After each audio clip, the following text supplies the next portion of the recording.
Instagram handle reads Petrolhead Pandey.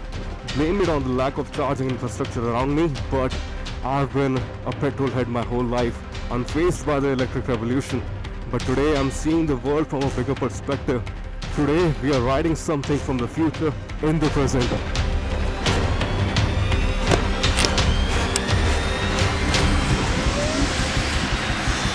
The Ultraviolette F77 Mach II Recon.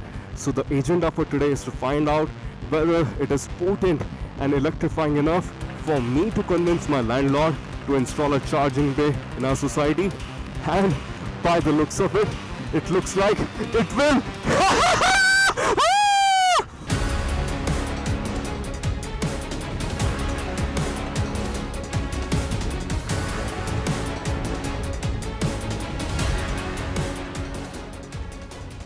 Let's talk about some numbers, because the F77 Mach II Recon, it brings some impressive ones on the table.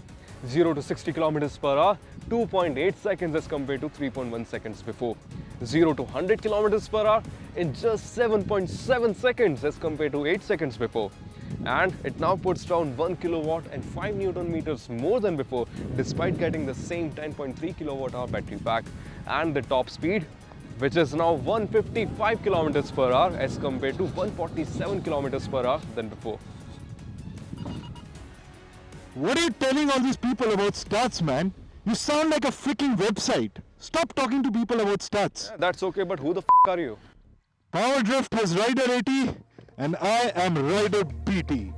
I give you BT and make your life more miserable. Don't let this stupid mannequin paint a fake picture of what the F77 is. Because out in the real world, intoxicating to say the least. Because all it would take for you to get convinced about the F77 is just one throttle away.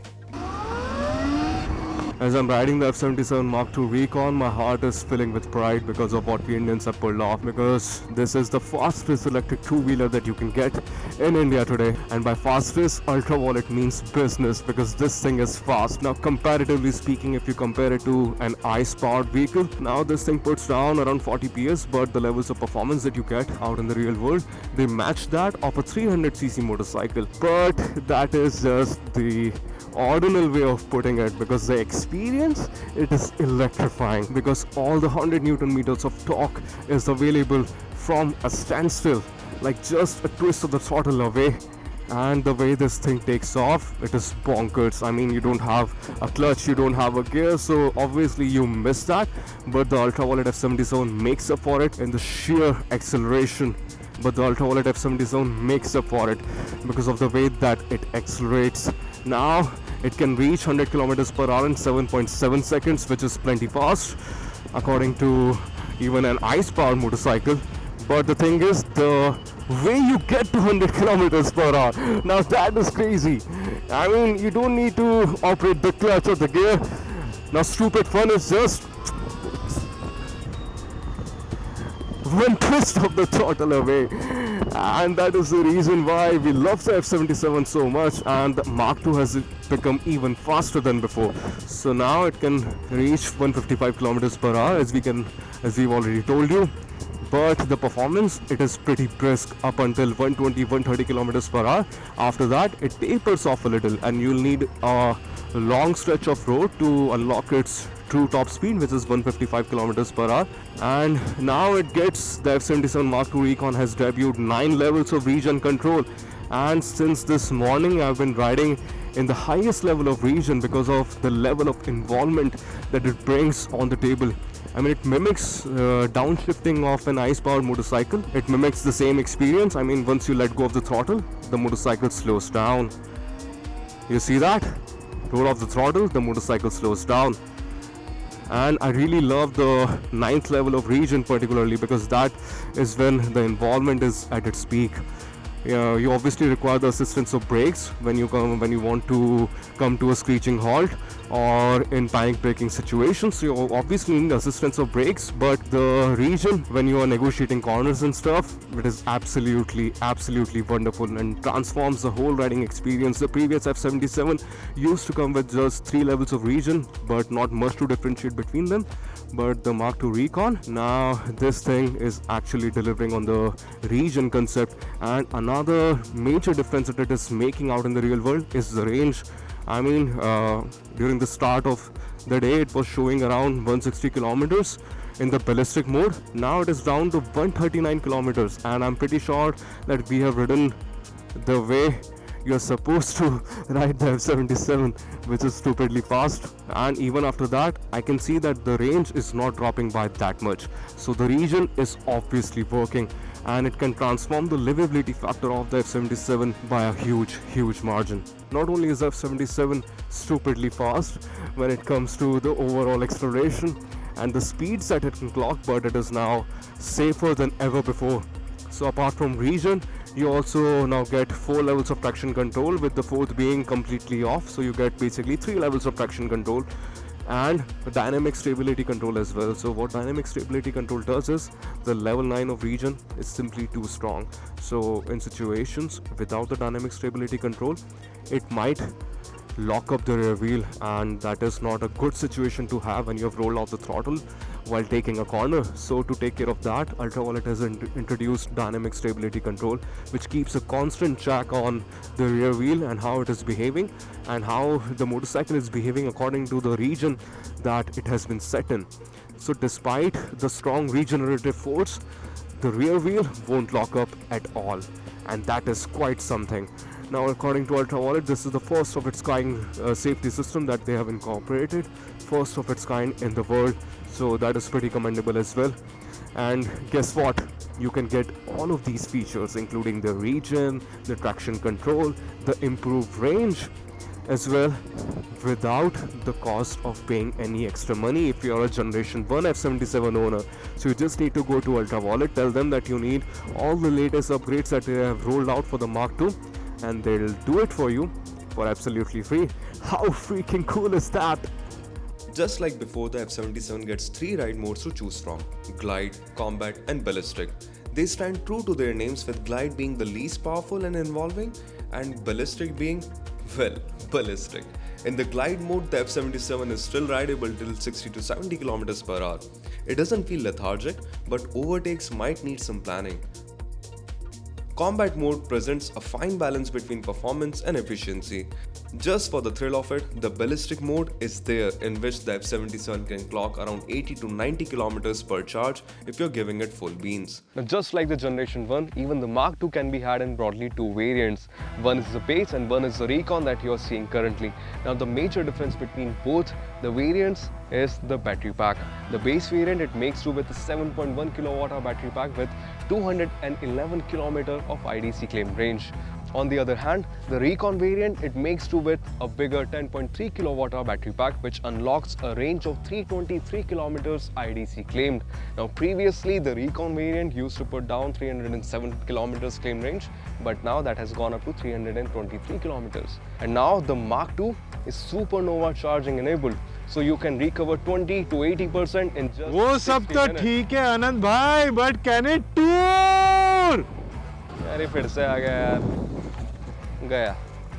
I mean, it can definitely tour if you're willing to tour on it. I mean, they have given these luggage straps here for a reason.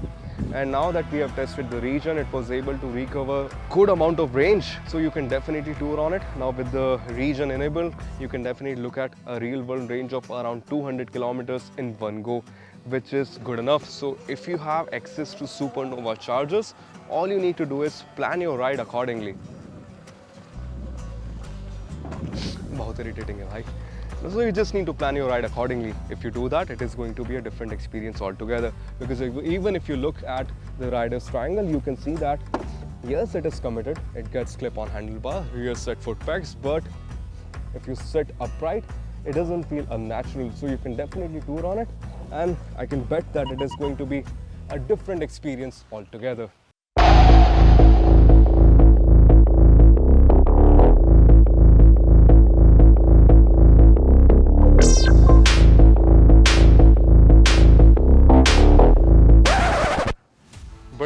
can't tell you that this weighs more than a classic 350? ये BT भाई फिर से आ गया यार, B-role नहीं लेने दे रहा है.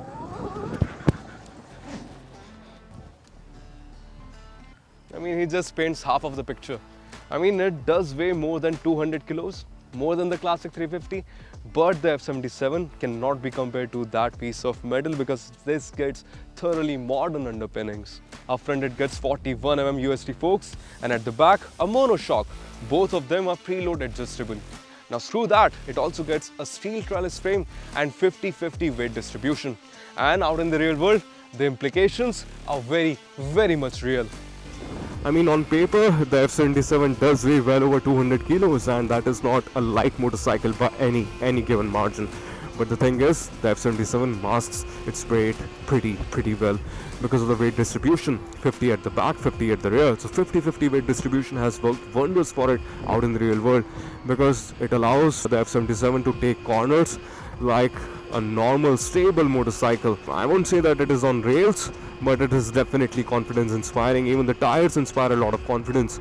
So as far as handling goes, it might weigh well over 200 kilos, but the way it handles its weight is pretty commendable.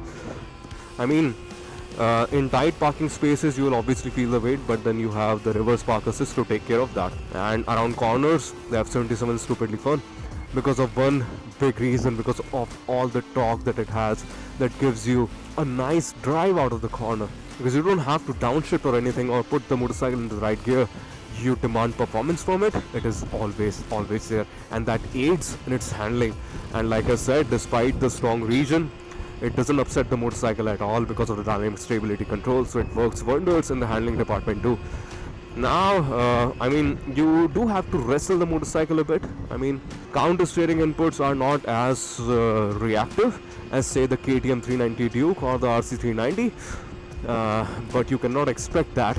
It is a heavy motorcycle and all the weight has been constituted here, and that definitely makes its presence felt. But big ups to Ultraviolette engineers, the way they have managed the weight overall. And not only the suspension setup inspires confidence around corners, but it also makes the motorcycle stable over undulations because the ride quality is surprisingly nice. I wasn't expecting the F77 to ride this way. I mean, I've ridden the F77 earlier, but just for 2 kilometers or so, so I've come here with a blank slate. But the F77 is very confidence inspiring, and like I said, the ride quality is not complainable at all.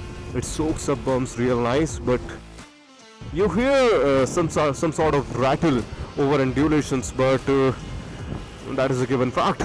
Apart from that, there's not a major issue with the F77 when it comes to ride and handling. It can take up bumps really well, it can corner really hard if you're willing to go for it. But where I think the F77 is lacking a bit is the braking department.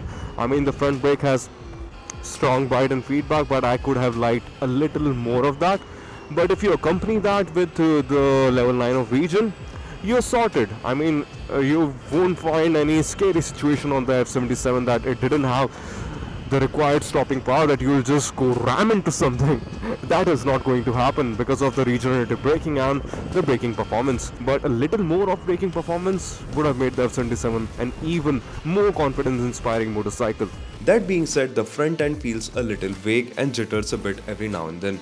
It is not that alarming, but you would definitely feel the slight instability when the F77 encounters some rough surfaces or if you wish to corner hard.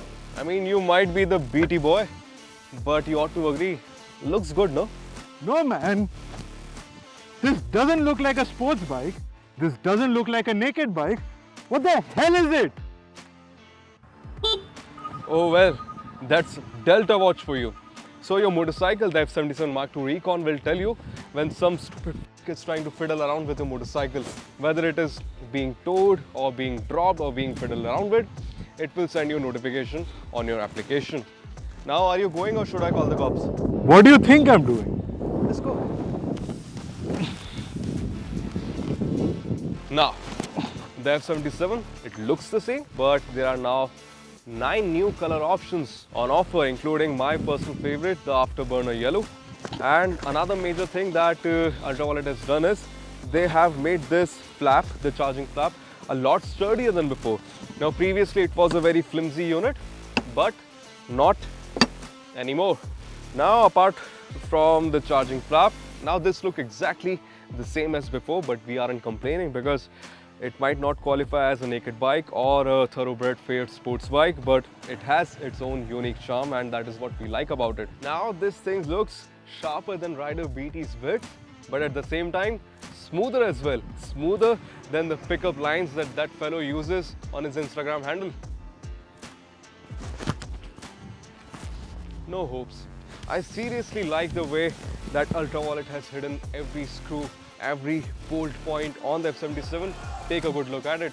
Find me one screw and I'll give you 5 lakh rupees, even though I don't have any. The Mark II retains the 5-inch TFT cluster but with improved graphics. You can toggle everything related to the F77 from the cluster and the switchgear on the left side, including regen, traction control, hill hold, screen brightness, Bluetooth connectivity, screen layout and the likes.